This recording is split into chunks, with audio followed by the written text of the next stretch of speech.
আসসালামু আলাইকুম রহমতুল্লাহ। ওয়ালাইকুম আসসালাম। ভাইয়া নাম বলবেন প্লিজ। আমার নাম রেজাউর রহমান। আচ্ছা, আপনি তো পেশায় একজন ফার্মাসিস্ট। জি। আচ্ছা, পাশাপাশি হচ্ছে আপনি আমাদের প্রতিষ্ঠানে আসছেন সেফটি অফিসারের Safety ট্রেনিং করার জন্য।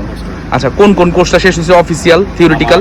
অফিসিয়াল হচ্ছে ওশা শেষ হয়েছে, আয়ুষ, তারপর হচ্ছে রিগার 3, আচ্ছা। তারপর স্ক্যাফোল্ডিং, আচ্ছা তারপর হচ্ছে ওয়ার্ক এট হাইট।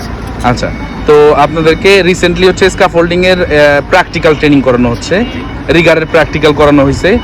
আচ্ছা, তো এখন কথা হচ্ছে যে আমরা আসলে সেফটি অফিসারদের তো মূলত আমরা জানি যে প্রত্যেকে হচ্ছে এটা থিওরিটিক্যাল ট্রেনিং থাকে, তাই না? তো পাশাপাশি আমাদের প্রতিষ্ঠান থেকে ডিরেক্টলি হাতে কলমে ধরে প্র্যাকটিক্যাল করানো হচ্ছে। আচ্ছা, এই প্র্যাকটিক্যাল ট্রেনিং করে কি মনে হয় যে অ্যাজ এ সেফটি অফিসার হিসাবে কাজ করতে গেলে কি এই প্র্যাকটিক্যাল ট্রেনিংটা আপনাকে কোনোভাবে সহযোগিতা করবে কিনা? জি, অনেক প্রয়োজন এটা। এবং, আচ্ছা। ভবিষ্যতে এটা খুব কাজে লাগবে। নিজে হাতে কাজ করতে গিয়ে অ্যাটলিস্ট বুঝতে পারছেন যে স্ক্যাফোল্ডিং এর হ্যাজার্ডগুলো কোথায় জি, কোথায় জি। থাকতে পারে এবং সেগুলো কিভাবে আমরা আইডেন্টিফাই করব, এবং আমাদের কাজের স্থানে কোনো ওয়ার্কাররা যদি কাজ করতে গিয়ে কোনো ভুল করে সেটা আমরা সংশোধন করে দিতে পারবে তো? ইনশাআল্লাহ। ইনশাল্লাহ। দোয়া থাকবে ভাই, আপনি ভালো কিছু করেন এবং হচ্ছে গিয়ে সাকসেসফুল হন লাইফে। আসসালামু আলাইকুম।